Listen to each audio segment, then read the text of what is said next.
नमस्कार विद्यार्थी मित्रांनो, तुमच्या सर्वांचं मी स्वागत करतो महाराष्ट्र फार्मसी प्लॅटफॉर्मवरती। आज आपण विद्यार्थी मित्रांनो महाराष्ट्र फार्मसी प्लॅटफॉर्मवरती द फार्मसी ऍक्ट 1948 डिस्कस करणार आहे। तर त्यापूर्वी मला सांगायला आनंद होतो विद्यार्थी मित्रांनो, महाराष्ट्र फार्मसी हे सर्व तळागाळातील विद्यार्थ्यांसाठी काम करत आहे। या महाराष्ट्र फार्मसीच्या प्लॅटफॉर्मच्या माध्यमातून विद्यार्थी मित्रांनो जे काय आता तुमची ड्रग इन्स्पेक्टर महाराष्ट्राची एक्झाम झालेली आहे, तर त्यातले कमीत कमी विद्यार्थी मित्रांनो 100 विद्यार्थी हे 100% महाराष्ट्र फार्मसी प्लॅटफॉर्म मधून तुम्हाला बघायला भेटतील विद्यार्थी मित्रांनो। तर या महाराष्ट्र फार्मसी प्लॅटफॉर्म मधून विद्यार्थी मित्रांनो आपण ज्या काही सर्व गव्हर्नमेंट एक्झाम्स असतील, RRB, ESIC आणि आता सध्या चालूला ऍडव्हर्टाइज असलेले विद्यार्थी मित्रांनो एम्स फार्मासिस्ट MCRE 2026 ची वॅकन्सी आहे विद्यार्थी मित्रांनो। ज्या विद्यार्थ्यांनी अजून फॉर्म फिल केलेला नसेल, जे विद्यार्थी D फार्म पास आउट असतील, B फार्म पास आउट असतील, M फार्म पास आउट असतील आणि जे विद्यार्थी गव्हर्नमेंट मध्ये जाण्यासाठी इच्छुक असतील विद्यार्थी मित्रांनो, त्यांनी जरूर एम्सचा फॉर्म भरा। कारण की एम्स मधून तुम्ही सेंट्रल गव्हर्नमेंट थ्रू काय करणार आहे विद्यार्थी मित्रांनो, फार्मसी फील्ड मध्ये जाणार आहे। जे DHS असेल विद्यार्थी मित्रांनो, अपकमिंग वॅकन्सी आपल्या आरोग्य विभागामध्ये आरोग्य मंत्र्यांनी डिक्लेअर केलेलं आहे की ती अपकमिंग वॅकन्सी तुम्हाला या मंथ एंड किंवा पुढच्या मंथ एंड पर्यंत तुम्हाला बघायला प्रोबॅबली भेटेल विद्यार्थी मित्रांनो। तर ह्या सर्व जे काही तुमचे कॉम्पिटेटिव्ह एक्झाम्स आहेत त्या एक्झामला टार्गेट करून आपण काय करणार आहे, हा फार्मसी ऍक्ट डिस्कस करणार आहे विद्यार्थी मित्रांनो। यामध्ये आपण पूर्ण ऍक्ट डिस्कस करणार आहे, PYQ ओरिएंटेड आपण काय करणार आहे, सर्व डिस्कशन करणार आहे आणि सोप्या पद्धतीने मिमोनिक्स ट्रिक्स नुसार कसा हा ऍक्ट तुम्हाला लक्षात ठेवता येईल ते सर्व आपण विद्यार्थी मित्रांनो डिस्कस करणार आहे। तर विद्यार्थी मित्रांनो हा ऍक्ट विद्यार्थी मित्रांनो कोणताही ऍक्ट जो असतो तर तो ऍक्ट काय करत असतो, त्या फील्ड मधले जे काही रेग्युलेशन्स असतील, बंधन्स असतील, जे काही नियम अटी असतील त्या सर्व ह्या ऍक्टच्या माध्यमातून तुम्हाला सांगण्याचा प्रयत्न केलेला असतो।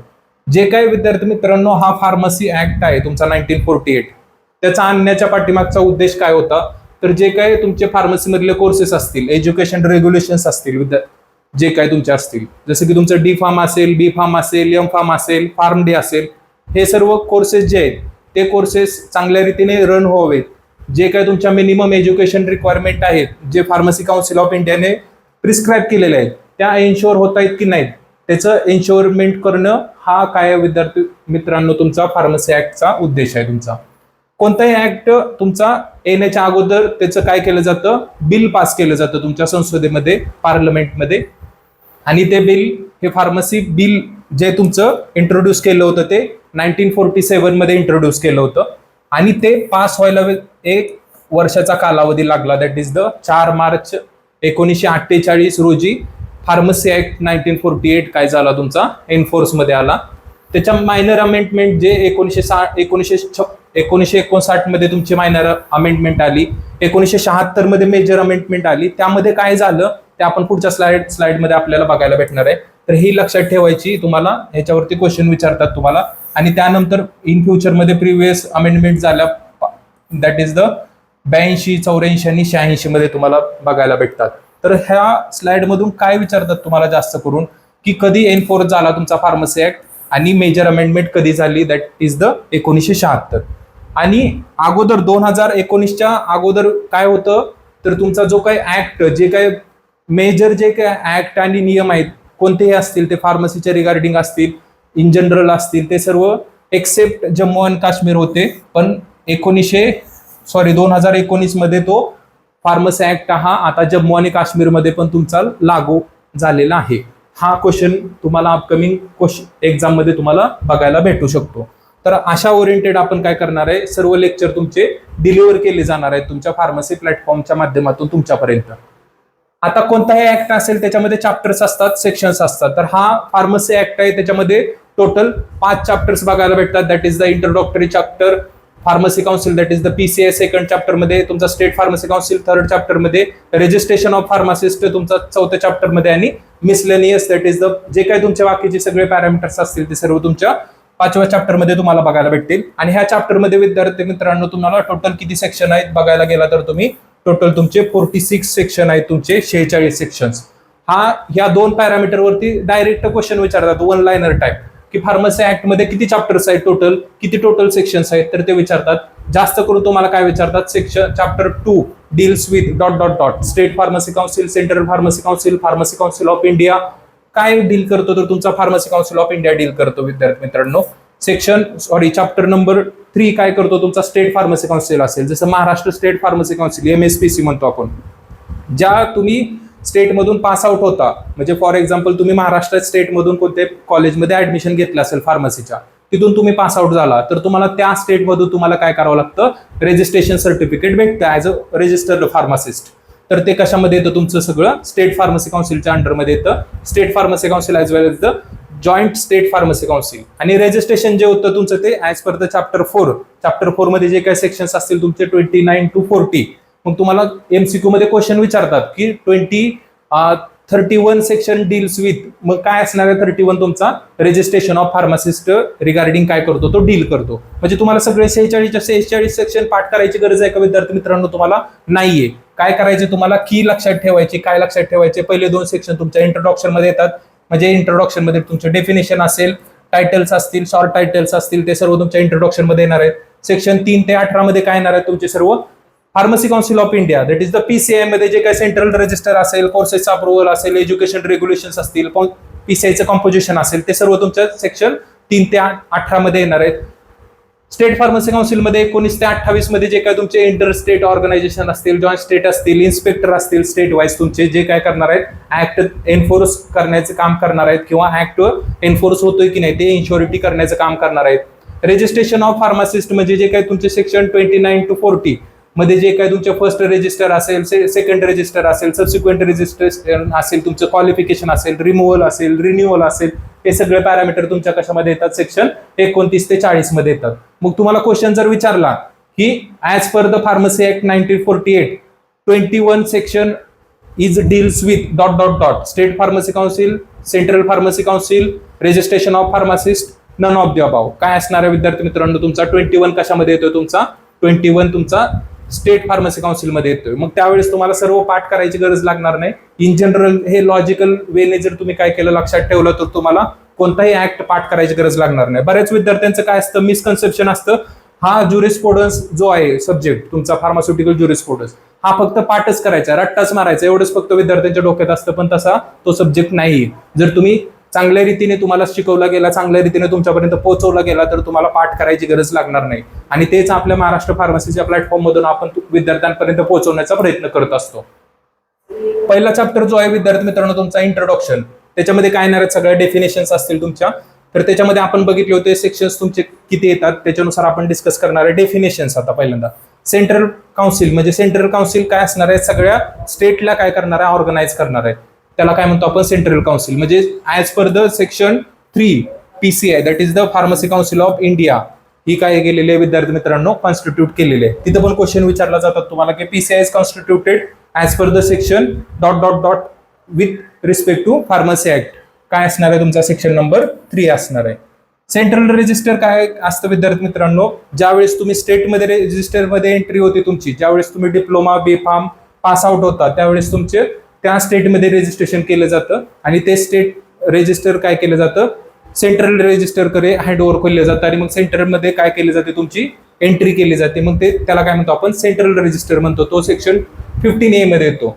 अप्रुव्हल जे असेल तुमचं, जे काही कोर्सेस असतील, D.Pharm असेल, B.Pharm असेल किंवा फॉरेन क्वालिफिकेशन असेल, फॉर एक्झाम्पल तुम्ही Africa, south Africa, Europe, United state, Canada, वेगवेगळ्या कंट्रीमधून जर काय केलं असेल, फार्मसीचा कोर्स केला असेल त्या कंट्रीच्या रेग्युलेशनच्या, एज्युकेशन रेग्युलेशन रिक्वायरमेंटनुसार, तर तो कोर्स तुमच्या इंडियामध्ये येऊन तुम्हाला जर प्रॅक्टिस करायची असेल तर ते काय केलं जातं, तुमचं फॉरेन क्वालिफिकेशन कन्सिडर केलं जातं ऍज पर द सेक्शन 14 नुसार. रजिस्टर्ड फार्मासिस्ट म्हणजे काय, जो असा पर्सन ज्याचं स्टेटच्या रजिस्टरमध्ये काय केलेलं आहे, ऍज अ फार्मासिस्ट म्हणून रजिस्ट्रेशन केलेलं आहे, त्याला काय म्हणतो आपण, रजिस्टर्ड फार्मासिस्ट म्हणतो as per the section 2 clause 1 नुसार. जे सेक्शन 19 आणि 20 आहेत ते कशाच्या रिगार्डिंग आहेत, तर ते तुमच्या स्टेट फार्मसी काउन्सिलच्या रिगार्डिंग आहेत. त्याच्यामध्ये काय करतो, जे स्टेटचं कॉन्स्टिट्यूशन असतं ते सेक्शन 19 नुसार होतं आणि सेक्शन 20 मध्ये काय होतं, तुमचे जे काही जॉईंट स्टेट असतील. मग तुम्हाला लक्षात कसं ठेवायचंय, 19 काय तुमचा स्टेट आणि 20 काय तुमचा जॉईंट स्टेट. सिंपल आहे, 19 स्टेट, 20 काय तुमचा जॉईंट स्टेट. 19 मध्ये 2 येत नाही म्हणून काय येणार नाही, तिथे एकच येणार स्टेट. 20 मध्ये 2 येतात म्हणून JS, that is the joint state. अशा रीतीने छोट्या छोट्या ट्रिकने काय करू शकता तुम्ही, लक्षात ठेवू शकता. जे काही इंडियन युनिव्हर्सिटी आहे, that is the UGC act 1956 नुसार काय येतो तुमचा, section 3 of UGC act plus central act constitution notified bye the central body. अशा पद्धतीने काय विद्यार्थी मित्रांनो तुम्हाला इथं डेफिनेशन बघायला भेटतात, ज्या तुम्हाला सोपे क्वेश्चन विचारतात त्याच्यावरती. आणि ह्या चॅप्टर नुसार आपण काय करणार आहे, पहिला PYQ डिस्कस करणार आहे. हा PYQ बऱ्याच एक्झाम मध्ये विचारलेला आहे. तुमचा आरोग्य भरती असेल, तुमची DMAR ची भरती असेल, ड्रग इन्स्पेक्टर असेल, RRB असेल, एम्स फार्मासिस्ट असेल, अशा बऱ्याच विद्यार्थी मित्रांनो परीक्षेमध्ये तुम्हाला हा प्रश्न विचारलेला आहे. काय विचारलाय बघा, क्वेश्चन काय म्हणतो, the pharmacy act 1948 comes into enforcement and approved under the section 2 means approved by the Central Pharmacy Council section. काय विचारलंय तुम्हाला, तर तुम्हाला ऑप्शन 1 काय म्हणतोय, 1 एप्रिल 1948 ला तुमचा ऍक्ट तयार झालाय आणि अंमलात आणला गेलाय. 4 मार्च 1948 मध्ये आलाय, 4 मार्च 1947 मध्ये आलाय, 26 जानेवारी 1948 मध्ये आलाय. काय करेक्ट आन्सर आहे विद्यार्थी मित्रांनो, सर्वांना माहित आहे, that is the option number 2.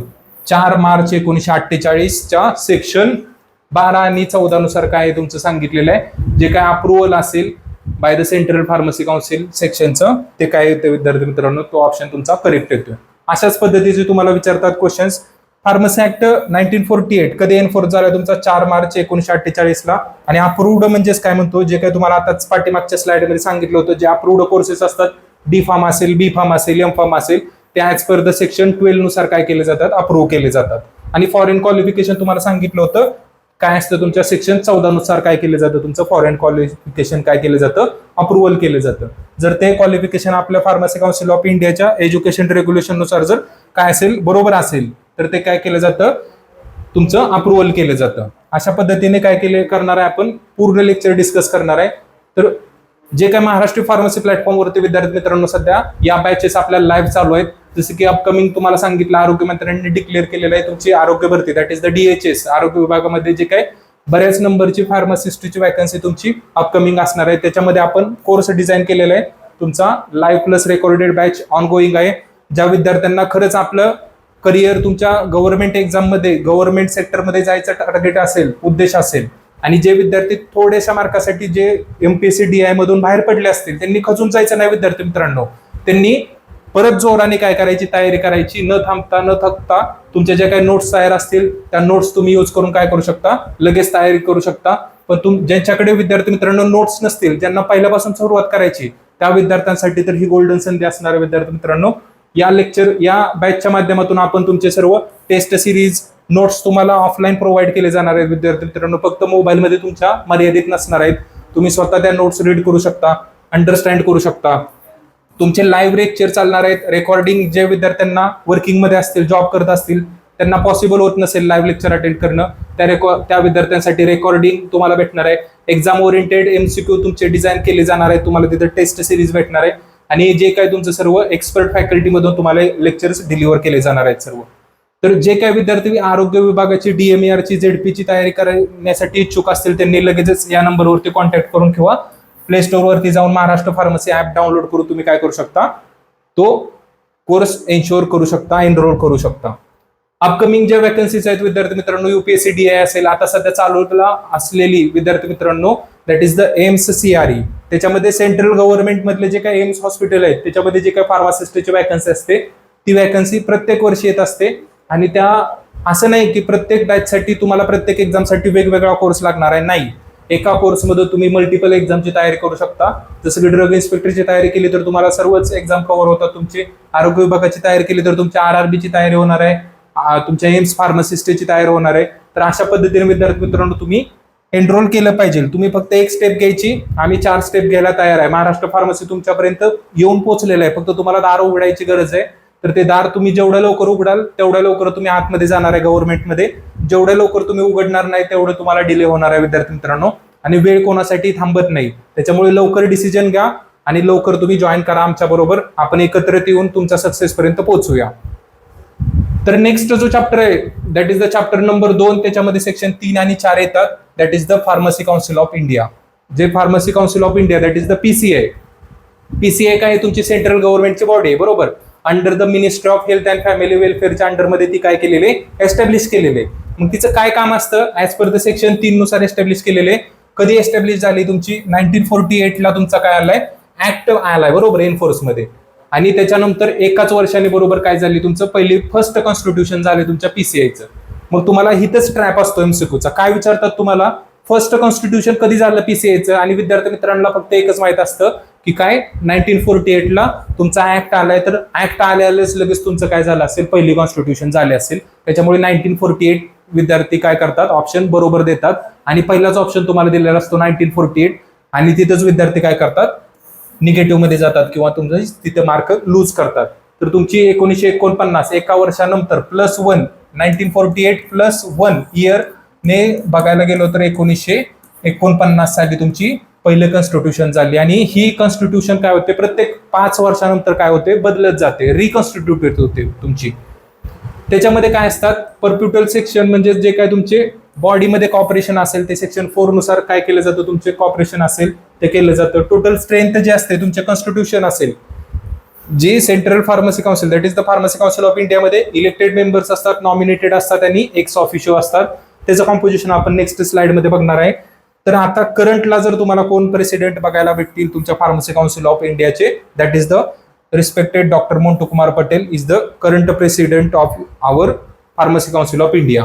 आणि त्याचे हेडक्वार्टर विद्यार्थी मित्रांनो तुम्हाला न्यू दिल्लीमध्ये बघायला भेटते, under the ministry of health and family वेलफेअरच्या अंडरमध्ये. तर आता कॉम्पोजिशन बघणार आहे आपण, पीसीआयचं कॉम्पोजिशन कशा प्रकारे आहे, म्हणजे त्याच्यामध्ये कोणते कोणते मेंबर्स येतात. आताच तुम्हाला डिस्कस केलं होतं, इलेक्टेड येतात, नॉमिनेटेड येतात आणि एक्स ऑफिशियो येतात. तर तुम्हाला ट्रिकनुसार कशा पद्धतीने लक्षात ठेवता येईल ते आपण डिस्कस करणार आहे. तुम्हाला ई लक्षात ठेवायचे, 8, 9, 3 हा फॉर्म्युला लक्षात ठेवायचा आहे. अशा पद्धतीने तुम्ही काय करू शकता, पूर्ण कॉम्पोजिशन लक्षात ठेवू शकता. मग 8, 9, 3 काय आहे सर, तर 8 म्हणजे काय, 8 मध्ये 6, 1, 1 लक्षात ठेवायचे. दॅट इज द 6 हे युजीसी अप्रूव्ड तुमचे टीचर्स असले पाहिजे. त्यामधला ऍटलिस्ट एक टीचर काय असला पाहिजे तुमचा, फार्मास्युटिकल केमिस्ट्री, फार्मसी, फार्मॅकोलॉजी आणि फार्माकोग्नोसी मध्ये एज्युकेशन झालेलं असेल पाहिजे, त्याचं मास्टर्स कंप्लीट असलेलं पाहिजे. एक जो असणार आहे तो तुमचा मेडिकल काउन्सिल ऑफ इंडियाचा मधून मेंबर असला पाहिजे तुमचा, दॅट इज द एक डॉक्टर असणार आहे मेडिकल काउन्सिल मधला. एक पर स्टेट नुसार एक जण असणार आहे, म्हणजे जे काही तुमचे स्टेट असतील इंडियामधले त्या पर स्टेट नुसार काय असला पाहिजे, एक फार्मासिस्ट तुमचा इलेक्ट केला जातो तुमच्या स्टेट फार्मसी काउन्सिल कडून. जसं महाराष्ट्रामध्ये काय असणार आहे, महाराष्ट्र स्टेट फार्मसी काउन्सिल काय करणार आहे, एक फार्मासिस्ट इलेक्ट करणार आहे, जो की कशामध्ये जाणार आहे, इलेक्टेड मेंबर मध्ये जाणार आहे under the pharmacy council of इंडियाच्या कॉम्पोजिशन मध्ये. आता 9 नॉमिनेटेड आहेत, तर 9 म्हणजेच काय विद्यार्थी मित्रांनो, 6, 2, 1 हा फॉर्म्युला लक्षात ठेवायचा आहे. 6 काय तुमचे सेंट्रल गव्हर्नमेंट मधले असले पाहिजेत, त्यामध्ये 4 काय असले पाहिजेत, मस्ट त्यांच्याकडे डिप्लोमा किंवा डिग्री असली पाहिजे फार्मसी मधली, आणि 2 जे असतील त्यांच्याकडे नसेल तरी चालू शकते. जर 6 कडे डिप्लोमा किंवा डिग्री असेल तर वेल एंड गुडच. उरलेले जे 2 असतील ते रिप्रेझेंटेटिव्ह असतात तुमचे युजीसी प्लस एआयसीटीचा. युजीसी मधला एक असतो रिप्रेझेंटेटिव्ह युनिव्हर्सिटी ग्रांट कमिशन मधला, आणि एआयसीटी मधला एक असतो तुमचा, आणि एक जो आहे तो तुमच्या स्टेट पर स्टेट नुसार, म्हणजे ईच स्टेट मधून एक काय असतो तुमचा रजिस्टर्ड फार्मासिस्ट नॉमिनेटेड केला जातो, बरोबर. आणि इकडे काय केला जातो तुमचा इलेक्टेड केला जातो. तो डिफरन्स आहे तुमचा. तुम्हाला नॉमिनेटेड क्लिअर झाला असेल. आणि ex officio 3, 1, 1, 1 that is the हा फॉर्म्युला तुमचा. एक काय असतो तुमचा DGCI, that is the director general of health services मधून एक असतो तुमचा drug controller general of India, that is the DGCI. आणि last that is the director of central drug laboratory CDL Kolkata मधला एक असतो तुमचा. हे 3 काय असतात तुमचे, जे ह्या पोझिशन वरती असतात तेच डायरेक्टली तुमच्या कॉम्पोजिशन मध्ये येतात अंडर द एक्स ऑफिशियो मध्ये. तर तुम्हाला फॉर्म्युला सांगितलंय कशा प्रकारे लक्षात ठेवायचे. 8, 9, 3 8, 9, 3 मध्ये काय करायचंय, 8 ची फोड कशी करायची तुम्हाला, 6, 1, 1. 9 ची फोड कशी करायची तुम्हाला, 6, 2, 1. आणि ह्या 3 ची फोड कशी करायची तुम्हाला, 1, 1, 1. सिंपल, संपलं कॉम्पोजिशन. आतापर्यंत हे विद्यार्थी मित्र काय करत होते, सगळे पाठ करत होते, सगळे पाठ करायच्या पाठीमागे लागले होते. पण तुम्हाला काय आहे का, फक्त ही ट्रिक लक्षात ठेवायची. तुम्ही अल्टिमेटली काय करू शकता, पूर्ण कॉम्पोजिशन लक्षात ठेवू शकता. आणि ह्या कॉम्पोजिशनवरच जास्त करून तुम्हाला एक क्वेश्चन बघायला भेटतो कोणत्याही कॉम्पिटेटिव्ह एक्झाम मध्ये. नेक्स्ट जर बघायला गेलो आपल्याला, जे काही तुमचे प्रेसिडेंट किंवा व्हाईस प्रेसिडेंट असतात ते कसे इलेक्टेड केले जातात तुमचे. आता सेक्शन आपण काय बघतोय, 5, 7, 8, 9 आणि 9A हे काय बघतोय तुमच्या चॅप्टर नंबर 2 नुसार बघतोय आपण. तर त्याच्यामध्ये 5 नंबर आणि 7 नंबर हे काय करतात, डील करतात तुमच्या प्रेसिडेंट आणि व्हाईस प्रेसिडेंट साठी. जे तुमचे प्रेसिडेंट सिलेक्ट केले जातात ते मेंबर असतात पीसीआय मधले, आणि त्यांचं इलेक्शन नुसार काय केलं जातं, मेंबर काय करतात त्याला इलेक्ट करून देतात. त्यांचा ड्युरेशन किती असतो, तर मिनिमम काय असतो तुमचा 5 वर्षाचा काय असतो तुमचा कालावधी असतो. त्याच्यानंतर काय केलं जातं, परत इलेक्शन लागतं, परत तुमचे प्रेसिडेंट आणि व्हाईस प्रेसिडेंट काय केले जातात, इलेक्टेड केले जातात. तुमचे जी मेंबरची टीम असते ती सेक्शन 7 नुसार असते, ती पण काय असते 5 वर्ष किंवा until the successor is nominated by elected which of the longer. म्हणजे मेंबर्स पण काय केले जातात तुमचे 5 वर्षानंतर बदलले पण जाऊ शकतात किंवा तुमचे नॉमिनेट किंवा इलेक्टेड पण केले जाऊ शकतात. जे काय तुमचे लॉंगर पिरियड असेल त्याच्यानुसार आपण ते करतो. जर आता ही एक तुमच्या ऍक्ट मध्ये सांगितलेलं आहे, जर हे मेंबर काय असतील सलग 3 मिटिंगला 3 कॉन्स्टिट्यूटेड मिटिंगला जर काय असतील तुमच्या विदाउट कन्सेंट किंवा विदाउट परमिशन जर काय असतील ते ऍबसेंट असतील, तर ते काय करू शकतात, ते त्यांना काय करायचे, त्यांची सीट वॅकंट करायची, म्हणजे ते रिमूव्ह केले जाऊ शकतात तुमच्या ह्याच्यानुसार ऍक्टनुसार. सेक्शन 8 काय सांगतो तुमचा रजिस्टर काय केलं जातं तुमच्या सेंट्रल काउन्सिल मधलं आपण डिस्कस करतोय. सेंट्रल काउन्सिल मध्ये काय असणार आहे तुमचं सेंट्रल रजिस्टर असणार आहे, आणि ते कोण मेंटेन करतं, तर तुमचे जे काही सेक्रेटरी असतो, जो सेक्रेटरी ट्रेजरर म्हणून पण ऍक्ट करू शकतो जर गरज पडली तर तुमचा. दॅट इज द सेक्शन 8 मध्ये सांगितलेलं आहे तुमचा. सेक्शन 9 आणि सेक्शन 9A मध्ये तुमची एक्झिक्युटिव्ह कमिटीमध्ये कोण कोण येतं कंपोजिशन, तुमचे प्रेसिडेंट, व्हाईस प्रेसिडेंट आणि 5 काय असतात तुमचे मेंबर्स असतात. टोटल किती जणांची कमिटी असते ही एक्झिक्युटिव्ह कमिटी, 7 जणांची कमिटी असते. आणि सेक्शन 9A नुसार काय असतं ते कमीत कमी 5 वर्षापर्यंत काय असते ती कमिटी कॉन्स्टिट्यूटेड असते, परत ती रिकॉन्स्टिट्यूटेड केली जाऊ शकते. तर 5-3चा फॉर्म्युला लक्षात ठेवायचा आहे. 5 वर्षाची टर्म असते तुमची. 3 मिटिंगला जर अब्सेंट असतील तर ते सीट गॉन होते त्यांची, आणि 5 काय असतात तुमचे इंटू इलेक्टेड म्हणजे EC असतात, इलेक्टेड कमिशन्स मध्ये तुमचे येतात. एज्युकेशन रेग्युलेशन हे जे PCI फार्मसी काउन्सिल ऑफ इंडियाचं काय काम असतं किंवा फार्मसी ऍक्टचं काय काम असतं तुमच्या, तर जे एज्युकेशन रेग्युलेशन्स ER तुम्ही बघितलं असेल, ER आता करंटचा कोणता चालू आहे, ER 2020. डिप्लोमाचे जे स्टुडंट पास आउट झाले असतील त्यांना लगेच समजत असेल की ER 2020 नुसार काय तुमचा 2020 मध्ये त्यांचा डिप्लोमाचा सिलेबस अपडेट केलेला आहे, बरोबर. तर हे सेक्शन तुमच्या 10 आणि 11 मध्ये येतात अंडर द चॅप्टर तुमचा चॅप्टर नंबर 2 मधलं डिस्कशन करतोय आपण. 10 आणि 11 सेक्शन जे एज्युकेशन रेग्युलेशन असतात त्याचं काय काम असतं, कोण तयार करतं एज्युकेशन रेग्युलेशन, तर PCI तयार करते, आणि हे अप्रुव्हल घेतलं जातं तुमच्या सेंट्रल गव्हर्नमेंट कडून अप्रुव्हल झालं की ते काय केलं जातं तुमचा, ते एज्युकेशन रेग्युलेशन अंमलात आणलं जातं. आणि ते काय इन्शुअर करतं, मिनिमम स्टँडर्ड ऑफ एज्युकेशन, जी काय तुमची इंडस्ट्रीची रिक्वायरमेंट असेल, जे काय फार्मसीचे रिक्वायरमेंट असेल, त्यानुसार जी काही रिक्वायरमेंट फुलफिल करण्याचं काम काय करत असतं तुमचे हे एज्युकेशन रेग्युलेशन काम करत असतात. नेचर ऑफ स्टडी असेल किंवा प्रॅक्टिकल हार्स किती असले पाहिजेत, प्रॅक्टिकल मध्ये काय नीड आहे, जसं की आता फार्मसी काउन्सिल ऑफ इंडियाने B.Pharmचा नवीन सिलेबस अपडेट केलेला आहे, आणि जो काही ह्या अकॅडमिक इयर 2026-27च्या बॅच पासून इम्प्लिमेंट करण्यासाठी सांगितलेलं आहे.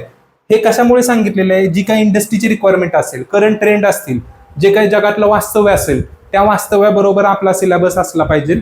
दॅट इज द जो आता अपडेटेड सिलेबस आहे त्याच्यामध्ये AI चे इंटिग्रेटेड तुमचे सब्जेक्ट तुम्हाला ऍड केलेले दिसतात तुम्हाला. जे काय प्रॅक्टिकल इक्विपमेंट किंवा फॅसिलिटी असेल इन्स्टिट्यूशनची ती अपडेट केली जाते. Subject of examination standard update केले जातात, आणि other condition of admission exam ती पण अपडेट केली जाते as per the education regulation. जे एज्युकेशन रेग्युलेशन आपण चेंज करतो त्याच्यानुसार. पहिलं एज्युकेशन रेग्युलेशन 1953 मध्ये आलं, दुसरं 1972, तिसरं 1981, चौथं 1991, आणि जे काय आता करंट 5वं चालू आहे ते 2020 मध्ये चालू आहे. त्याच्यानुसार डिप्लोमाचा सिलेबस काय केलेला आहे, अपडेट केलेला आहे. तुम्हाला जास्त करून काय विचारतात, first ER is comes in to enforcement, that is the 1953 मध्ये पहिला आलेला आहे, आणि लेटेस्ट आता कोणता चालू आहे तुमचा ER 2020 चालू आहे. अशा रीतीने विद्यार्थी मित्रांनो काय असतात तुमचे एज्युकेशन रेग्युलेशन्स असतात सगळे. आता पुढचा chapter that is the chapter number 2 मधलाच हा लास्ट स्लाइड असणार आहे. That is the section number 12, 13, 14, 16. त्याच्यामध्ये काय असते तुमचे जे काय कोर्सेसचे अप्रुव्हल असेल, विथड्रॉवल असेल, इन्स्पेक्शन असेल, ते सर्व पॅरामीटर काय केले जातात तुमच्या एवढ्या सेक्शन मध्ये डील केले जातात. दॅट इज द 12 ते 16 मध्ये डील केले जातात. त्याच्यामध्ये इन्स्टिट्यूशन अप्लायज टू PCI म्हणजे जे काय तुमच्या डिप्लोमा डिग्रीचं जे काय कॉलेज असेल, जिथून तुम्ही आतापर्यंत B.Pharm D.Pharm पास आउट केले असेल, बरोबर, that is the PCI approved institute. ते काय करतात तुमचे SIF फॉर्म फिल करतात, सिच्युएटरी इन्स्पेक्शन फॉर्म काय करतात फिल करतात प्रत्येक कॉलेज. ते फॉर्म SI फिल केल्यानंतर तो काय जातो, PCI कडे जातो. मग PCI काय करते, एन्क्वायरी करते. ते काय जे काय एज्युकेशन रेग्युलेशन नुसार जी काय मिनिमम स्टँडर्ड ऑफ एज्युकेशन ची जी काय रिक्वायरमेंट असेल, लॅब असतील तुमचे, प्रॅक्टिकल ट्रेनिंग हाऊस असेल, स्मार्ट क्लासरूम असतील, जे काय मिनिमम रिक्वायरमेंट असेल, ती सर्व मिनिमम रिक्वायरमेंट ते पर्टिक्युलर इन्स्टिट्यूट फुलफिल करते की नाही हे PCI चेक करतं. आणि मग PCI डिक्लेअर करतं अप्रुव्हल करायचे की अप्रुव्हल नाही करायचं ऍज पर द सेक्शन 15 नुसार. जर PCI ला वाटलं, PCI काय करणार आहे, एक तर अप्रुव्हल देणार आहे किंवा काय करणार आहे, रिजेक्ट करणार आहे. रिजेक्ट करणार म्हणजेच काय करणार, ते सेक्शन 13 नुसार विड्रॉवल पण करू शकतं. बऱ्याच कॉलेजेसमध्ये असं उघडकीस येतं की काय केलंय, इन्स्पेक्टरने काहीतरी भ्रष्टाचार झाल्यामुळे काय झाले, जे काही इन्स्पेक्टर कॉलेजवरती आलेले तिथून थोडासा मिसप्रकार झालाय आणि त्याच्यानुसार परत निदर्शनात आलं PCIच्या की तिथं मुलांनी कंप्लेंट केलेली आहे, मुलांची जी काही एज्युकेशन रिक्वायरमेंट आहे ती फुलफिल होत नाही. तर काय केलं जातं, एक्झिक्युटिव्ह कमिटी काय करते, रिपोर्ट करते non confirmatory to the PCI. आणि त्याच्यानुसार मग PCI काय करतो, नोटीस सर्व करतो ऑथॉरिटीला. आणि मग ऑथॉरिटी काय करते, रिप्लाय करते 3 महिन्यामध्ये स्टेट गव्हर्नमेंटला. म्हणजे ते PCI काय करतं, स्टेटला सांगतं, स्टेटच्या गव्हर्नमेंटला, स्टेट फार्मसी काउन्सिलला. स्टेट फार्मसी काउन्सिल काय करतं, नोटीस इश्यू करतं आणि त्यानुसार मग PCI काय करू शकतं, अप्रुव्हल काय करू शकतं, काढून पण देऊ शकतं. म्हणजे अप्रुव्हल दिलं म्हणजे पूर्ण तुम्ही कोर्सेस रन करू शकता असं नाही. PCI काय करू शकतो, विड्रॉवल पण करू शकतो अंडर द सेक्शन 13 नुसार. That is the power is given under the 1948 pharmacy act. 14 मध्ये आपलं फॉरेन क्वालिफिकेशन आहे. तुम्हाला आताच पाठीमागच्या स्लाइड मध्ये पण मी डिस्कस करताना सांगितलं होतं. दॅट इज द तुम्ही बाहेरच्या कंट्रीमधून फार्मसीचा कोर्स केलाय आणि तुम्हाला आपल्या कंट्रीमध्ये रजिस्ट्रेशन पाहिजे, अंडर द सेक्शन 14 मध्ये ते तुम्हाला भेटेल जर तुमचं क्वालिफिकेशन आपल्या फार्मसीच्या क्वालिफिकेशन नुसार मॅच होत असेल तर. 16 मध्ये काय केलं जातं, इन्स्पेक्शन केलं जातं. तुमचे जे काय एक्झाम्स असतील, इन्स्टिट्यूशन असतील, जे तुमच्या कॉलेजमध्ये आतापर्यंत ऐकलं असेल तुम्ही, PCIचं इन्स्पेक्शन आहे, PCIचं इन्स्पेक्शन आहे. ते PCIचं इन्स्पेक्शन कशामध्ये होतं, तुमच्या सेक्शन 16 मध्ये होतं. आणि तुम्हाला हेच सांगितले, काय लक्षात ठेवायचे आहे स्लाइड मधून, 12 मध्ये अप्रुव्हल भेटतं, 13 मधून काय केलं जाऊ शकतं, विड्रॉवल केलं जाऊ शकतं, 14 मध्ये काय तुमचे फॉरेन क्वालिफिकेशन्स आहेत आणि 16 मध्ये काय तुमचं इन्स्पेक्शन आहे PCIच्या लेवलचं. एवढं काय करायचंय, लक्षात ठेवायचंय तुम्हाला. त्यानंतर तुमचा काय होतोय, तुमचा that is the central register. आता 2 प्रकारचे रजिस्टर असतात, एक सेंट्रल रजिस्टर आणि एक स्टेटचं रजिस्टर असतं तुमचा. त्यालाच काय म्हणतो आपण, फर्स्ट रजिस्टर पण म्हणतो.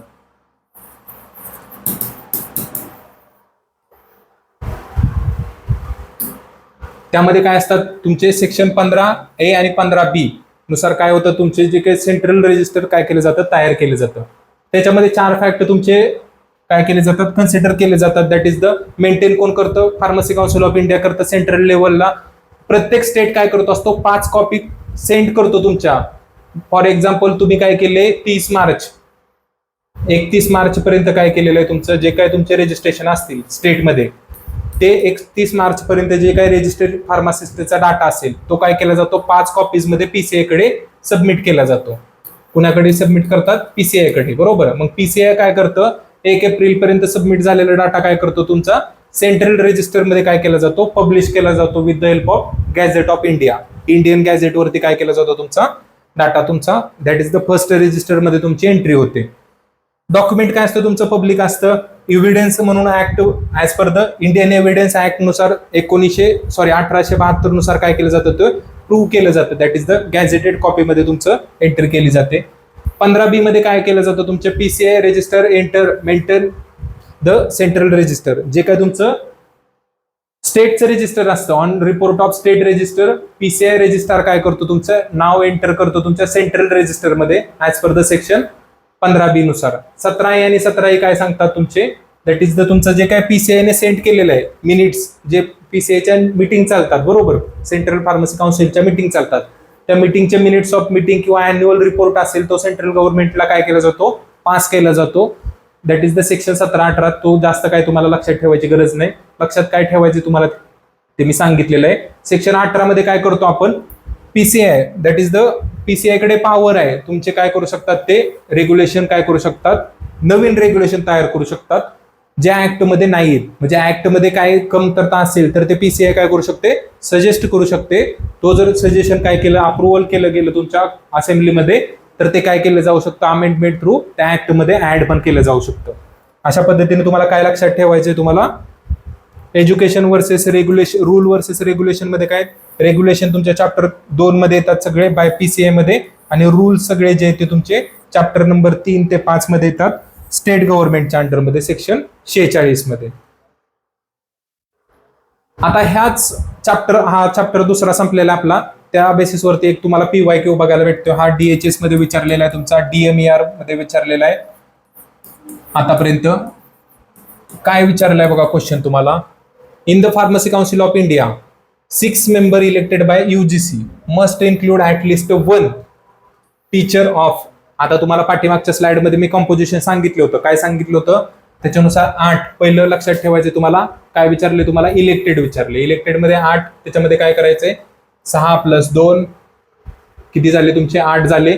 तर तुम्हाला हेच विचारलेलं आहे. काय विचारलेलं आहे तुम्हाला त्यातला ऍटलिस्ट 1 जो तुमचा टीचर आहे बरोबर, त्याचं एज्युकेशन क्वालिफिकेशन काय असलं पाहिजे. फार्मास्युटिक्स, केमिस्ट्री, बॉटनी, झुलॉजी तर नव्हताच आपल्याला. ऑप्शन नंबर 1 तिथेच कॅन्सल झाला. Pharmaceutical chemistry, pharmacy, pharmacology, pharmacognosy हा थोडासा बरोबर वाटतोय. बघूया आपण तिसरा ऑप्शन काय तुमचा. Pharmacy, physiology, pathology, pharmacology, physiology, pathology नव्हतं आपल्याला. फार्मास्युटिकल केमिस्ट्री, बायोकेमिस्ट्री, मायक्रोबायोलॉजी आणि फार्मसी हा पण ऑप्शन थोडासा तुम्हाला बरोबर वाटतोय. तर करेक्ट काय ऑप्शन विद्यार्थी मित्रांनो तुम्हाला, तर दुसराच ऑप्शन करेक्ट आहे. That is the pharmaceutical chemistry, pharmacy, pharmacology आणि फार्माकोग्नोसी यापैकी एकामध्ये त्याचं काय असलं पाहिजे क्वालिफिकेशन, एज्युकेशन क्वालिफिकेशन असलं पाहिजे as per the UGC. UGC मध्ये जे काय मेंबर्स असतील त्याच्यामधला ऍटलिस्ट 1 मेंबर काय असला पाहिजे तुमचा असला पाहिजे.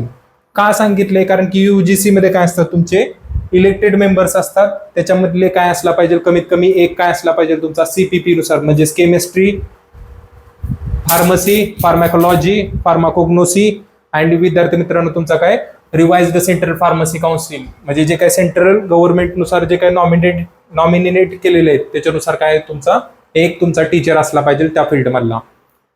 नेक्स्ट चॅप्टर आहे चॅप्टर नंबर 3. चॅप्टर नंबर 3 मध्ये 19 नंबरचा सेक्शन काय असतो तुमचा इन्क्लूड केलेला आहे तुमचा, that is the state pharmacy council. आतापर्यंत आपण सेंट्रल फार्मसी काउन्सिल बघितलं, दॅट इज द PCI बघितलं तुमच्या चॅप्टर नंबर 2 मध्ये बघितलं बरोबर. आणि चॅप्टर नंबर 3 मध्ये काय तुमचा आता SPS that is the state pharmacy council. आता ह्या SPS पुढे जर तुम्ही M लावलं तर काय होतंय तुमचा MSPC होतोय, महाराष्ट्र स्टेट फार्मसी काउन्सिल. तर त्या महाराष्ट्र स्टेट फार्मसी काउन्सिल किंवा स्टेट फार्मसी काउन्सिल असेल ते कॉन्स्टिट्यूटेड केलं जातं तुमच्या स्टेट गव्हर्नमेंट काय करतं ते तयार करतं तुमचे अंडर द सेक्शन 22 नुसार काय केली जाते तुमची बॉडी तयार केली जाते. प्रेसिडेंट आणि व्हाईस प्रेसिडेंट तुमचे सेम PCI सारखे काय केले जातात तुमचे इलेक्टेड केले जातात, तुमचे इलेक्शन असतं आणि त्याचं टर्म काय असते तुमची 5 वर्षाचा कालखंड असतो, कमीत कमी 5 वर्ष काय केलं जातं तुमचं ती बॉडी तुमची चालते. त्याच्यामध्ये फॉर्म्युला लक्षात ठेवायचा आहे तुम्हाला 6513. आता हा 1 हे दोन्ही एकच आहेत, थोडेसे मी मुद्दामून वेगळे केलेत कारण की तुम्हाला लक्षात ठेवण्यासाठी हे उपयोगी पडणार आहे.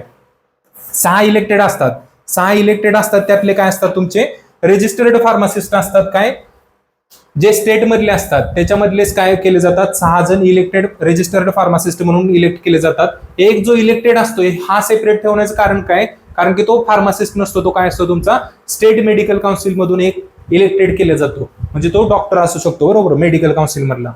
नॉमिनेटेड मध्ये किती असतात तर तुमचे 5 असतात, जे काय केले जातात स्टेट गव्हर्नमेंट काय करते ऍटलिस्ट 5 जे आहेत त्या 5 मधले ऍटलिस्ट 3 नॉमिनेट काय केले जातात तुमचे, ज्यांचं एज्युकेशन काय तुमचं डिप्लोमा किंवा degree in pharmacy with pharmaceutical chemistry असेल किंवा रजिस्टर्ड फार्मासिस्ट असतील, असे 3 असले पाहिजेत. आणि उरलेले 2चे जे क्वालिफिकेशन असेल ते डिग्री नसले किंवा डिप्लोमा नसेल फार्मसी मधला तरी चालू शकतं.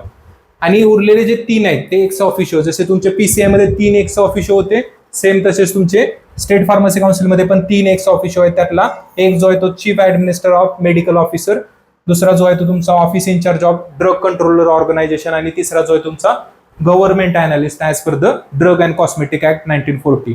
मग तुम्हाला फॉर्म्युला कसं लक्षात ठेवायचं, टोटल किती 15 मेंबर. मिमोनिक्स मध्ये कसं लक्षात ठेवतो शकता तुम्ही 6513. मोबाईल नंबर सारखा लक्षात ठेवू शकता तुम्ही 6513. काही पाठ करायची गरज नाही, याच्यामध्ये फक्त 6513 म्हटलं की तुमचं composition of state pharmacy council तुमच्या लक्षात आलं पाहिजे. काय 6513 एकदा म्हणा माझ्या पाठीमागे 6513 किती 6513. 6513 मध्ये 6 इलेक्टेड जे फार्मासिस्ट असणार, एक तुमचा काय असणार आहे तुमचा मेडिकल रिप्रेझेंटेटिव्ह असणार आहे तुमचा डॉक्टर, 5 तुमचे नॉमिनेटेड असणार आहेत आणि 3 काय असणार आहेत तुमचे एक्स ऑफिशिओ असणार आहेत. काय काय विद्यार्थी मित्रांनो, ह्या स्लाइडमध्ये काय अवघड आहे का तुम्हाला न समजण्यासारखं? पाठ करायची गरज आहे का? नाही, फक्त काय लक्षात ठेवायचे 65-13. आता प्रत्येक वेळेस तुम्ही मित्रांनी तुम्हाला कोणत्याही विचारलं की सांग स्टेट फार्मसी काउन्सिलचं तुमचे कंपोजिशन, काय सांगायचं त्याला? 65-13. त्याला समजलं नाही तर त्याला सांगायचं महाराष्ट्र फार्मसी काउन्सिलचे व्हिडिओ बघ युट्यूबवरती जाऊन. एवढं सांगितलं की तो पण काय करेल? शिकेल. कारण की स्वतःच पुढे जाणं हा फक्त स्वार्थीपणा झाला, मित्रांना पुढे घेऊन जाणं हा काय झाला? मैत्री झाली. अशा पद्धतीची चांगली मैत्री ठेवा ना. ह्याला घेऊन मारायला जा, त्याला घेऊन कापायला जा, अशी मैत्री असते का तुमची? नाही. एका मित्राला दुसरा मित्र पुढे घेऊन जात असेल ती खरी मैत्री. तर ह्या मैत्रीचं तुम्ही अभ्यासामध्ये पण रूपांतर केलं पाहिजे, बरोबर? आता तुम्हाला पाठीमागे पण सांगितलं होतं, बरोबर? 12 आणि तुम्हाला सेक्शन 20 आणि 21 मध्ये सांगितलं होतं तुम्हाला की स्टेट वर्सेस तुमचे जे काही जॉईंट स्टेट. आता फॉर एक्झाम्पल एखादा स्टेट खूपच छोटा असेल, बरोबर, आणि त्याच्याकडे लोक पण कमी असतील, तर ते काय करू शकतं? बाबा एकाला जास्त लोड होतोय तर तो काय म्हणतो? तुला पण जास्त लोड होतोय, मला पण जास्त लोड होतोय, आपण दोघं काय करूया? एकत्रित काम करूया आणि एकच स्टेट ऑर्गनायझेशन काय करूया? एस्टॅब्लिश करूया. म्हणजेच काय? Joint state pharmacy council. म्हणजे 2 किंवा 2 पेक्षा जास्त फार्मसी काउन्सिल काय, स्टेट फार्मसी काउन्सिल काय होतात? एकत्र येतात आणि काय करतात? जॉईंट स्टेट फार्मसी काउन्सिल तयार करतात. तेच काय म्हणतो विद्यार्थी मित्रांनो? त्यालाच आपण जॉईंट स्टेट फार्मसी काउन्सिल म्हणतो. ऍज पर द सेक्शन 20 नुसार तुमचं जॉईंट स्टेट फार्मसी काउन्सिल तयार होतो. 2 किंवा 2 पेक्षा जास्त स्टेट फार्मसी काउन्सिल असतील ते काय करू शकतात? तुमचे जॉईंट स्टेट फार्मसी काउन्सिल तयार करतात तुमचे. त्यामध्ये काय म्हणतो? ऍटलिस्ट 1 स्टेट सर्व as the other agreement is published of the official gadget of participating state. For example 2 state तुमचे पार्टिसिपेट होत आहेत. कन्सिडर करा एक्झाम्पल तुमचं, एक एक्झाम्पल रफली घ्या तुम्ही, कन्सिडर करायचं महाराष्ट्र आणि तुमचं उत्तराखंड असेल. हे दोन्ही काय करतात? Joint state pharmacy council establish करत असतील तर तुमचं काय केलं पाहिजे? महाराष्ट्र गव्हर्नमेंटने पण तुमच्या ऑफिशियल गॅझेटवरती ते तुमचं डिक्लेअर केलं पाहिजे आणि उत्तराखंडने पण तुमच्या ऑफिशियल गॅझेटवरती डिक्लेअर केलं पाहिजे. आता तुम्हाला डिफरन्स काय करायचं लक्षात ठेवायचं आहे. जास्त करून तुम्हाला जॉईंट स्टेट वरती विचारत नाहीत कॉम्पोजिशन. तुम्हाला कशावरती विचारलेलं आतापर्यंत जास्त एक्झाम मध्ये? स्टेट फार्मसी काउन्सिल वरती विचारलेले. तो तुम्हाला नंबर माहित आहे 65-13 लक्षात ठेवायचं, बरोबर? आता स्टेट फार्मसी काउन्सिलचं जे कॉम्पोजिशन आहे ते आपण डिस्कस केलेलं आहे. आता जॉईंट स्टेट फार्मसी काउन्सिलचं जे काही कॉम्पोजिशन आहे ते कसं वेगळं आहे स्टेट फार्मसी काउन्सिलपेक्षा? तर आपण बघितलं होतं जे काही इलेक्टेड मेंबर्स आहेत रजिस्टर्ड फार्मासिस्ट ते स्टेट फार्मसी काउन्सिलमध्ये 6 होते, तर इकडे जॉईंट स्टेटमध्ये किती असणार आहेत? 3 ते 5 असणार आहेत. प्रत्येक जे काय पार्टिसिपेटिंग स्टेट असणार आहेत त्यापैकी किती असणार आहे? तुमचे 3 ते 5 रजिस्टर्ड फार्मासिस्ट काय असणार आहे? तुमचे कॉम्पोजिशन मध्ये असणार आहेत. फॉर एक्झाम्पल 3 स्टेट पार्टिसिपेट होतात. 1 स्टेट, 2, 3. पहिल्या स्टेट मधले 3, दुसऱ्या स्टेट मधले 3, तिसऱ्या स्टेट मधले 3, असे काय असणार आहे? तुमचे फार्मासिस्ट काय असणार आहे? तुमचे इलेक्टेड केले जाणार आहेत तुमचे. Next that is the nominated by the government. Government काय करणार? नॉमिनेशन करणार. गव्हर्नमेंट काय करणार?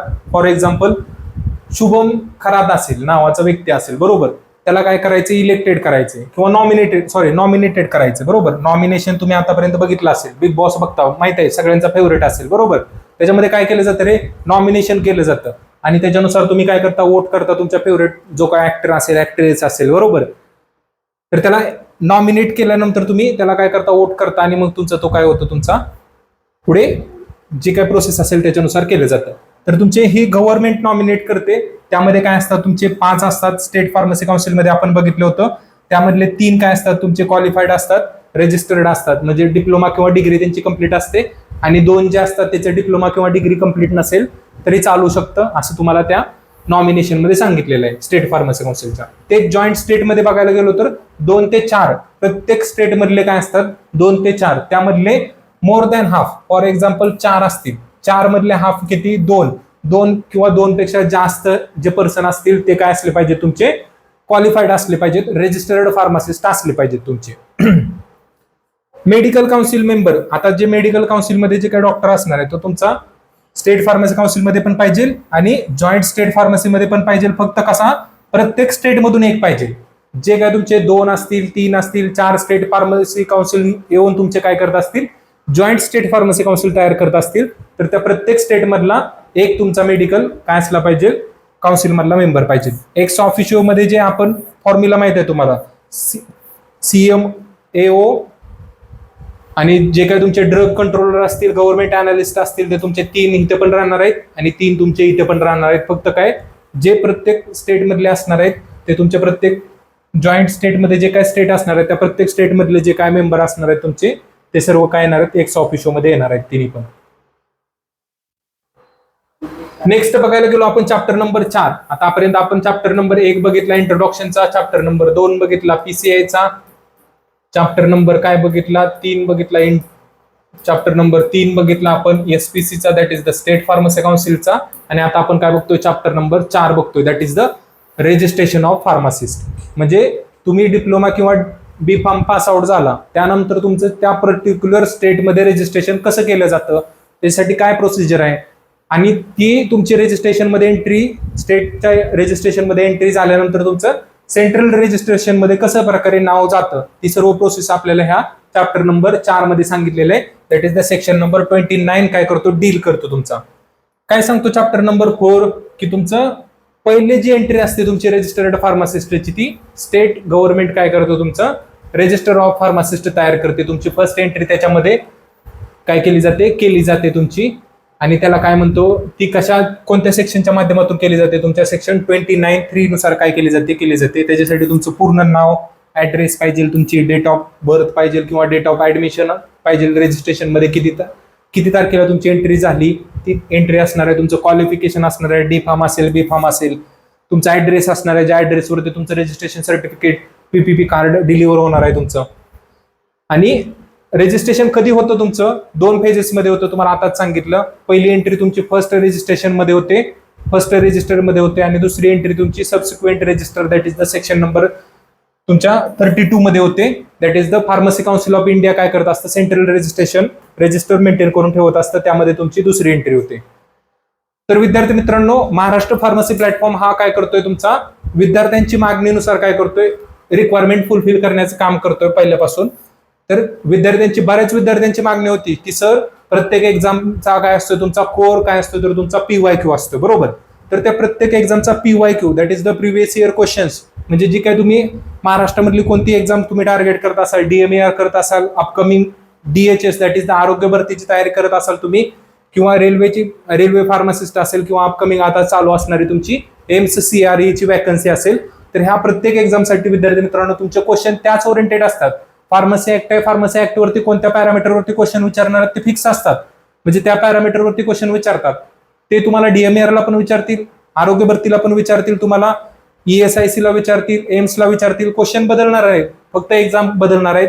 त्यामुळे आम्ही काय केलेलं आहे, इन डिटेल तुमचं जे काही 15 शिफ्ट आहेत तुमच्या DMAR चे झालेल्या विद्यार्थी मित्रांनो, त्याचं ऑप्शन वाईज एक्सप्लेनेशन, तुमच्या question wise explanation in detail मध्ये केलेलं आहे. जे विद्यार्थी जॉईन करणार आहेत त्या विद्यार्थ्यांनी काय करायचे, तुम्ही लवकरात लवकर काय करायचं, तुमचा महाराष्ट्र फार्मसी प्लॅटफॉर्म काय करायचं, डाउनलोड करायचंय, टेलिग्राम चॅनल जॉईन करायचंय. त्याच्यामध्ये तुम्हाला PYQ भेटणार आहेत, त्याचे PDF भेटणार आहेत, त्याच्यामध्ये तुम्हाला सर्व सब्जेक्ट कव्हर असणार आहेत तुमचे, pharmacology, hospital pharmacy, community pharmacy, pharmaceutics, chemistry, cognosy, jurisprudence, हे सगळे काय असणार आहे तुमचे सब्जेक्ट वाईज एक्सप्लेनेशन सेपरेट असणार आहेत. आता एक पेपर DMAR चा शिफ्टचा पेपर असेल त्याच्यामध्ये 100 क्वेश्चन असतील, तर त्या 100 क्वेश्चनचे काय केलेले आहे तुमचे विद्यार्थी मित्रांनो, डिवायडेशन केलेलं आहे सब्जेक्ट वाईज आपण 40 क्वेश्चन मध्ये. तर तुम्हाला चारही पण ऑप्शन जे असणार आहे त्याचं काय केलेलं आहे, ऑप्शन वाईज एक्सप्लेनेशन तुम्हाला भेटणार आहे त्याच्यामध्ये. तर ज्या विद्यार्थ्यांना खरंच आपल्याला प्रामाणिकपणे अभ्यास करायचा आणि खरंच गव्हर्नमेंटमध्ये जाण्याची इच्छा आहे त्या विद्यार्थ्यांनी ही बॅच नक्की घ्यायची. आणि जर तुम्हाला फायदा नाही झाला तर ह्याच व्हिडिओच्या खाली कमेंटमध्ये येऊन सांगायचं की सर तुम्ही सांगितलं होतं पण आम्हाला फायदा झाला नाही. असं होऊच शकणार नाही, कारण की जे कोण विद्यार्थी PYQ ला टार्गेट करून अभ्यास करतात त्याच विद्यार्थ्यांचं फायनल लिस्टमध्ये नाव आलेलं दिसतं विद्यार्थी मित्रांनो. तर अजून पण उशीर झालेला नाही, जब जागो तब सवेरा, त्यानुसार काय करायचं विद्यार्थी मित्रांनो, आताच युट्यूबची व्हिडिओ संपल्यानंतर तुम्हाला प्ले स्टोर वरती जाऊन बॅच मध्ये एनरोल करायचे. आता पुढे मूव्ह करूया आपण, that is the section number 4. Section number 4 मध्ये आपण काय बघत होतो, that is the registration of pharmacist, बरोबर. तर तुम्हाला सांगत होतो की मी रजिस्ट्रेशन कसं केलं जातं, तुमचं फर्स्ट रजिस्टर आहे, तुम्ही तुमच्या परीने काय करता, ऑनलाईन ऍप्लिकेशन फॉर्म करता, MSPCच्या साईटवरती जाऊन तुम्ही महाराष्ट्रामधून क्वालिफिकेशन कंप्लीट केलं असेल तर फॉर्म भरता आणि त्यानुसार तुम्हाला काय भेटतं, अप्रुव्हल भेटतं कॉलेजमधून आणि तुमच्या स्टेटमधून भेटतं, बरोबर. आणि मग तुमचा फॉर्म काय केला जातो, एंट्री केली जाते तुमची तुमच्या फर्स्ट रजिस्टरमध्ये. तर त्याच्या पाठीमागची प्रोसेस काय असते, तर तुमची ट्रिब्युनल कमिटी असते विद्यार्थी मित्रांनो. त्याच्यामध्ये 3 पर्सन असतात तुमच्या स्टेट गव्हर्नमेंट मधले. ते काय करतात, तुम्ही अप्लाय केल्यानंतर तुमचं जे काय ऍप्लिकेशन आहे त्याचे जे काही क्वालिफिकेशन असेल, जी काही तुमची मिनिमम रिक्वायरमेंट असेल ती सगळी बरोबर आहे की नाही हे व्हेरीफाय केलं जातं तुमच्या ट्रिब्युनल कमिटीमधून. हे एक्झाम करतं ट्रिब्युनल कमिटी तुमच्या सेक्शन 31च्या क्वालिफिकेशन रिक्वायरमेंटनुसार. आणि जर तुम्ही इलिजिबल असाल तर तुमचं काय केलं जातं, फर्स्ट रजिस्टरमध्ये स्टेट गव्हर्नमेंटच्या तुमचं नाव काय केलं जातं, पब्लिश केलं जातं. म्हणजे तुम्ही काय होतं इथं ह्या स्टेपमध्ये रजिस्टर्ड फार्मासिस्ट होतं त्या पर्टिक्युलर स्टेटमध्ये. त्यानंतर काय होतं विद्यार्थी मित्रांनो, जर तुमचं काय केलं असेल, कोणत्या कारणानुसार कोणतीही कंडिशन नुसार काय केलं असेल त्यांनी रिजेक्शन केलं असेल, तर तुम्ही काय करू शकता, 60 दिवसामध्ये काय करू शकता, ज्या दिवशी तुम्हाला रिजेक्ट केले त्यापासून 60 दिवसामध्ये तुम्ही काय करू शकता, अपील फाईल करू शकता की मी क्वालिफिकेशन कंप्लीट केलेलं आहे, पण एखादं डॉक्युमेंट चुकीचं अपलोड केले, चुकीची इन्फॉर्मेशन चुकून फिल झाली, त्या केसमध्ये तुम्ही काय करू शकता, अपील करू शकता. आणि मग ते रजिस्ट्रार काय करू शकतात, परत व्हेरीफाय करून तुम्हाला ते तुमचं नाव पब्लिश करू शकतात. ट्रिब्युनल कमिटीमध्ये 3 मेंबर्स असतात. अपीलचा कालावधी 60 काय असतो तुमचा दिवसांचा असतो. आणि एक रजिस्टर असतो, ते कोण काय, एक रजिस्ट्रार असतो आणि 3 काय असतात तुमचे ट्रिब्युनल कमिटीमधले मेंबर्स असतात, जे काय करतात तुमचे व्हेरीफाय करतात. नेक्स्ट जे बघतो आपण ते तुमच्या रजिस्ट्रेशनची सायकल कशा प्रकारे असते. जसे की स्क्रुटनी असेल तर ती सेक्शन 33 मध्ये होते. म्हणजेच काय, जी काय तुमची स्टेट फार्मसी काउन्सिलची फी प्लस रजिस्टर असेल, रिजेक्टेड केला असेल तर तुम्ही काय करू शकता, 3 महिन्यामध्ये काय करू शकता, तुमचा डिसिजन तुम्हाला भेटू शकतो. तुम्हाला अपील केल्यानंतर सेक्शन 34 मध्ये तुम्ही रिन्युअल करू शकता. फॉर एक्झाम्पल एक्सपायर झाले तुमचं 2026 मध्ये एक्सपायर झाले, आता एक्सपायरी डेट पण तुम्हाला विचारतात की कोणत्या डेटला तुमचं लायसन एक्सपायर होतं. तुम्हाला फक्त डेट देतात, तर ह्या इयरमध्ये तुमचं लायसन कधी एक्सपायर होणार किंवा तुमचं रजिस्ट्रेशन सर्टिफिकेट कधी एक्सपायर होणार. तर विद्यार्थी मित्रांनो 31 डिसेंबर, त्या पर्टिक्युलर इयरच्या 31 डिसेंबरला तुमचं काय होतं, तिथं एक्सपायर होतं तुमचं रजिस्ट्रेशन सर्टिफिकेट. तर तुम्हाला काय करावं लागतं, रिन्युअल करावं लागतं. बघा इथे पण सांगितले, मी तुम्हाला मेन्शन केलेलं आहे. तुम्हाला रिन्युअल कधी करायचं, तुम्हाला 4 महिन्यांचा कालावधी असतो. तुम्हाला जानेवारी, फेब्रुवारी, मार्च, एप्रिल 4 महिन्यापर्यंत काय करायचं, तुम्हाला तुमचं रिन्युअल करायचंय, बरोबर. अंडर द सेक्शन 34 नुसार जे काही तुमचं लॉग इन आयडी पासवर्ड असेल, ऑनलाईन प्रोसेस असेल तर ऑनलाईन ऍप्लिकेशन देऊन तुम्हाला रिन्युअल करायचं. ऑफलाईन असेल तर ऑफलाईन तुम्ही अर्ज करून तुमच्या स्टेट फार्मसी काउन्सिलला पाठवू शकता. फॉर एक्झाम्पल एखाद्या विद्यार्थ्याने डिप्लोमा केलाय, डी फार्म वरती त्याचं काय झालंय, रजिस्ट्रेशन सर्टिफिकेट भेटलेलं आहे त्याला, बरोबर. पण त्याने पुढे बी फार्म केलं, एम फार्म केलं, तर त्याला क्वालिफिकेशन काय करावं लागतं, ऍड करावं लागतं तुमच्या स्टेट फार्मसी काउन्सिलमध्ये, बरोबर. आणि त्याची फी जी काय असेल ती पे करावं लागते. आणि तुम्हाला ते कधी क्वालिफिकेशन कोणत्या सेक्शन मध्ये ऍड करू शकता, तर तुम्ही सेक्शन 35 मध्ये काय करू शकता, तुमचं नवीन क्वालिफिकेशन ऍड करू शकता. रिमूव्हल, फॉर एक्झाम्पल काय करायचं असेल, रिमूव्ह करायचं असेल तुम्हाला, काय पीसीआयने काय केले, मिस इंटरप्रिटेशन झालं किंवा काय तुम्हाला काय केलं, बार केलं. फॉर एक्झाम्पल आपण म्हणतो ना, तुम्ही काहीतरी भेसळ वगैरे, आता जे आपले आयुक्त आहेत FDA, that is the food and drug ऍडमिनिस्ट्रेशनचे आयुक्त आहेत आदरणीय तुकाराम मुंडे सर, त्यांनी खूप चांगलं काम चालू केले. आता त्यांनी काय केले, जे मेडिकल्स आहेत जे विदाऊट फार्मासिस्ट काय होत आहेत, रन होत आहेत, त्यांचे रजिस्ट्रेशन सर्टिफिकेट लगेच कॅन्सल करा असं सांगितलेलं आहे. तर ते विद्यार्थी मित्रांनो तुमचं रिमूव्हल केलं जाऊ शकतं अंडर द सेक्शन 36 नुसार. 37 मध्ये काय होतं, तुमचं रिस्टोरेशन. फॉर एक्झाम्पल चुकून झाले, एखाद्या केसेसमध्ये चुकून झालेलं आहे तुमचं रिमूव्हल, पण तुम्हाला ते रिस्टोर करायचंय, तर तुम्ही अपील करू शकता. अपील केल्यानंतर तुमचं रिस्टोर पण केलं जाऊ शकतं ऍज पर द सेक्शन 37 नुसार. सेक्शन 38 आणि 40 काय करतात, तुमचे प्रोटेक्शन अँड प्रूफ करतात. सेक्शन 38 काय करतो, no court can question refusal or removal, section 38 सांगतो तुमचा. आणि सेक्शन 39 मध्ये काय सांगितलेलं आहे, तुमचं डुप्लिकेट सर्टिफिकेट. फॉर एक्झाम्पल तुमचं ओरिजिनल सर्टिफिकेट हरवले, फाटले, पूर आलाय, वाहून गेले, सांडले, काय जर झालं असेल, जाळ लागलाय, कोणत्याही केसेसमध्ये तुमचं ओरिजिनल सर्टिफिकेट हरवलं, त्या केसेसमध्ये तुम्ही सेक्शन 39 नुसार काय करू शकता, डुप्लिकेट सर्टिफिकेट घेऊ शकता. सेक्शन 40 मध्ये काय होतं, तुमचं प्रिंटेड रजिस्टर केलं जातं तुमचं, आणि तो एव्हिडन्स म्हणून कन्सिडर केला जातो. तुम्हाला आता सांगितले, कोणत्याही इयर जे तुम्हाला दिलं असेल, जिथपर्यंत तुमचं रजिस्ट्रेशन सर्टिफिकेट व्हॅलिड असणार आहे, त्या इयरच्या 31 डिसेंबर पर्यंत ते काय असतं, तुमचं व्हॅलिड असतं. आणि ते तुम्ही 1 एप्रिल पर्यंत काय करणं, रिन्यू करणं गरजेचं असतं.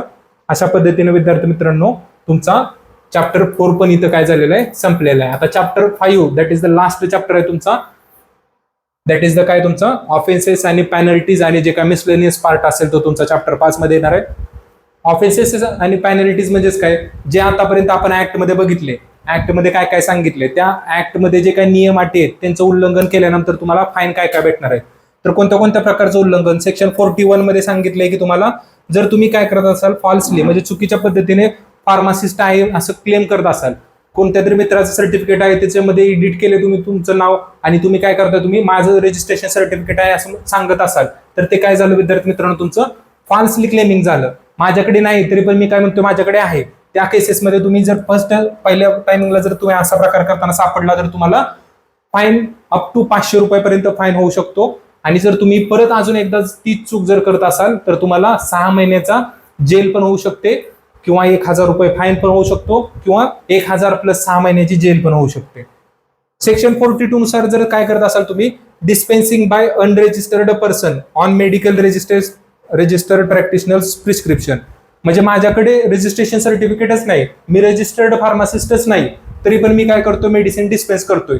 अशा केसेसमध्ये जर मी सापडलो इन्स्पेक्टरला तर ऍज पर द सेक्शन 42 मला काय करावं लागणार आहे 6 महिने तुरुंगामध्ये जावं लागणार आहे किंवा 1000 रुपये भरावं लागणार आहेत किंवा 6 महिने प्लस काय करावं लागणार आहे तुम्हाला बोथ काय करावं लागणार आहे तुम्हाला फील करावं लागणार आहे. ह्याच्या रिलेटेड तुम्हाला जर आता विद्यार्थी मित्रांनो जर तुम्ही काय करत असाल ड्रग इन्स्पेक्टरची तयारी करत असाल तर तुम्हाला हे सेक्शन विचारणार आहेत, जे की हे सेक्शन कोण सांगत नाही. आतापर्यंत जर तुम्ही कोणत्याही युट्यूबच्या लेक्चरवरती जावा आणि तुम्हाला विचारा हे 41 सेक्शन काय डील करतो, हा 42 सेक्शन काय डील करतो, 43 सेक्शन काय डील करतो, तर बऱ्याच विद्यार्थ्यांना माहित नसणार आहे. पण हेच विद्यार्थी मित्रांनो ही जी काही क्रिटिकल पॅरामीटर्स आहेत ते तुम्हाला महाराष्ट्र फार्मसी विद्यार्थ्यांपर्यंत पोहोचवायचं काम करते. हे जे काही 42 काय असणार आहे जे डिस्पेन्सिंग बाय अनरेजिस्टर्ड फार्मासिस्ट जर करत असेल तर कोणत्या सेक्शन नुसार तो ऑफेन्स आहे हे तुम्हाला इंटरव्ह्यू मध्ये विचारू शकता. ड्रग इन्स्पेक्टरचे जे काही विद्यार्थी आता क्वालिफाय झालेत त्यांच्यासाठी तर हा महत्वाचा क्वेश्चन असणार आहे, तो हा सेक्शन तुम्ही लक्षात ठेवायचा आहे. जर सेक्शन 43 नुसार जर तुमचं काय सांगत असेल तुम्हाला failure to surrender certificate after removal from the register, म्हणजे जर तुम्ही काय करत असाल तुम्हाला तुमचं नाव काढून टाकले रजिस्टर मधून बरोबर, तुमचं रजिस्ट्रेशन कॅन्सल केले तरी पण तुम्ही काय करत नसाल तुमचं रजिस्ट्रेशन सर्टिफिकेट तुमच्या फार्मसी काउन्सिलकडे सबमिट करत नसाल, सरेंडर करत नसाल बरोबर, तर तुम्हाला फाईन होऊ शकतो तिथे अप टू 50 रुपयापर्यंत तुम्हाला फाईन होऊ शकतो. सेक्शन 60 च्या क्लॉज 3 नुसार काय सांगितलेलं आहे तुम्हाला विलिंगफुली जर तुम्ही काय करत असाल इन्स्पेक्टरच्या ड्युटीमध्ये अडथळा करत असाल बाधा निर्माण करत असाल फोर्सफुली काय करता तुम्ही ऑब्स्ट्रक्ट करता इन्स्पेक्टरला इन्स्पेक्शन करण्याच्या दृष्टीने तर तुम्हाला अप टू 6 महिने काय होऊ शकते जेल होऊ शकते, 1000 रुपयाचा फाईन भरावा लागू शकतो किंवा फाईन पण भरावा लागू शकतो आणि 6 महिन्याची जेल पण होऊ शकते as per the section 6A च्या क्लॉज 3 नुसार. हे काय आहेत विद्यार्थी मित्रांनो सगळे तुमचे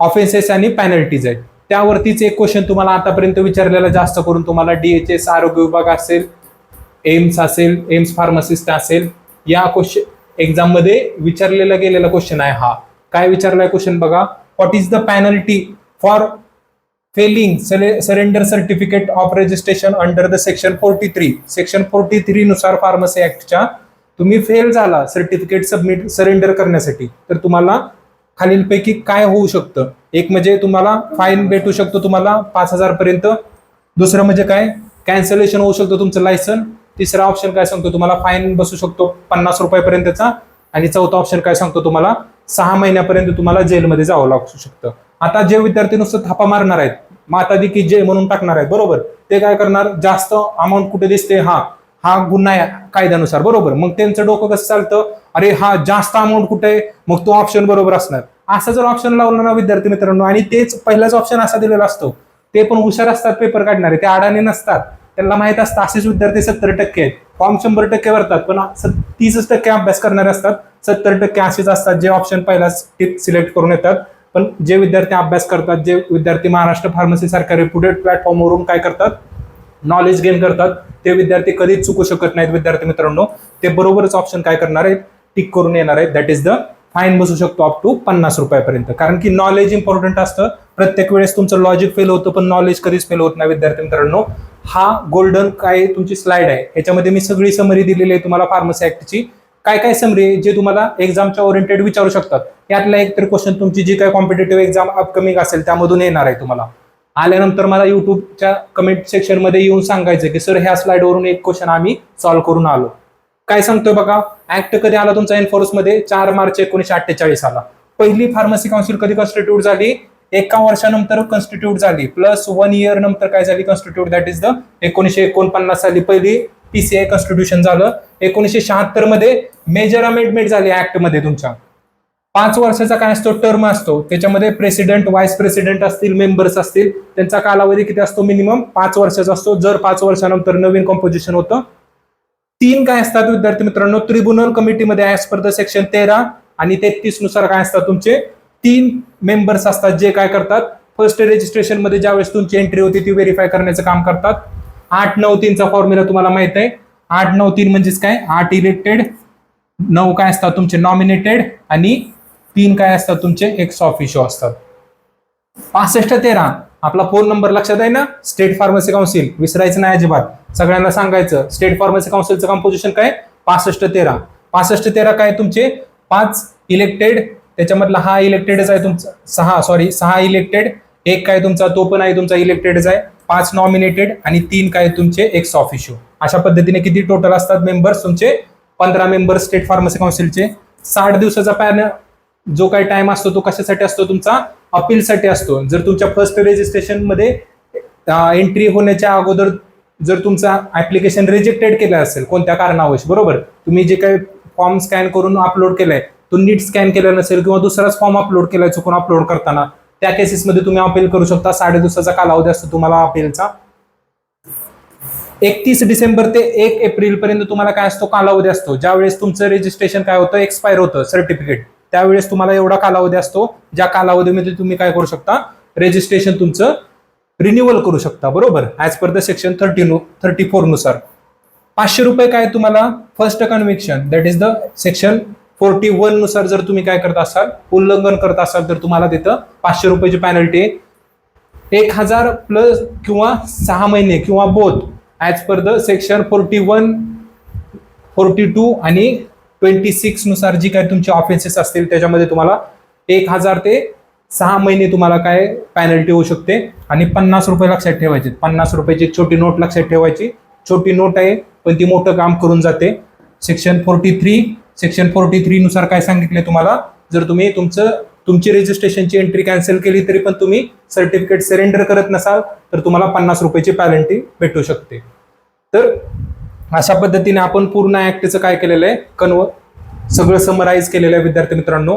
शेवटी मला एकच सांगायचंय, याची पीडीएफ जर तुम्हाला पाहिजे असेल या लेक्चरची, तर तुम्हाला महाराष्ट्र फार्मसीचा टेलिग्रामचा चॅनल काय करायचंय? जॉईन करायचंय. डिस्क्रिप्शन लिंक याच जे काही व्हिडिओ आहे त्याच्या डिस्क्रिप्शन मध्ये तुम्हाला भेटून जाणार आहे. आणि ह्याची पीडीएफ तुम्हाला महाराष्ट्र फार्मसी ऍप मध्ये भेटणार आहे विद्यार्थी मित्रांनो. त्यांनी लगेचच काय करायचे? जॉईन करायचे. त्याच्यामध्ये सध्या DHS आरोग्य विभागाची DMER साठी 15 शिफ्टचं एक्सप्लेनेशनची बॅच रनिंग आहे आपली. आरोग्य विभागाची बॅच रनिंग आहे लाईव्ह प्लस रेकॉर्डेड. आणि त्याच्यासाठी तुम्हाला काय करायचं विद्यार्थी मित्रांनो? आपलं महाराष्ट्र फार्मसीचं युट्यूबचं चॅनल आहे ते लाईक करायचे. तुम्हाला व्हिडिओ कशी वाटली ते कमेंटमध्ये मला सांगायचे. विद्यार्थ्यांबरोबर शेअर करायचे, जसं तुम्हाला सांगितले आपल्याबरोबर आपल्या विद्यार्थी मित्राला पुढे घेऊन जायचे त्याच्यासाठी शेअर करायची. थँक्यू विद्यार्थी मित्रांनो फॉर द लिसनिंग.